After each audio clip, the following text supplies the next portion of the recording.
A neighborhood fight against a possible cell phone tower in their own backyard in Webster. The town and Verizon have proposed building a cell tower on municipal land near Creekside Trail. But some neighbors told News 10 NBC's Tom Kowalski they're worried about the effects it could have on their homes, the environment, and even their health. Behind this house could be the proposed future site of a new Verizon cell tower here in the town of Webster that has some neighbors up in arms. Here's why. This impacts each of us who've built a life here. We chose this neighborhood, we chose this part of Webster because it is quiet. Teresa Chapman is one of the neighbors fighting against the proposed tower, which would be built directly behind her home.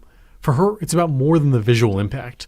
The cancer survivor is worried how it might affect her health. I was just diagnosed last year, so I'm still going through active treatment, and what I've read on the impacts of cell phone towers and what that can do, it's still very unknown. I don't want to be a test for that. I don't want to have to worry about that, in 15, 10, 20 years, because sure, cell phone towers have been around for 25, 30 years, but there's also a lot more diagnoses since, 20, 30 years ago. In a statement, a Verizon spokesperson said they installed similar towers in adjacent communities with no negative impacts on residents.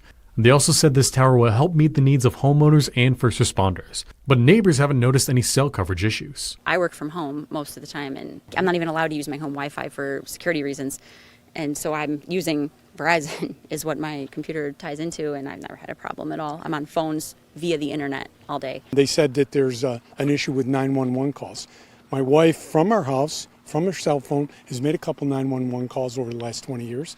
Never had a problem.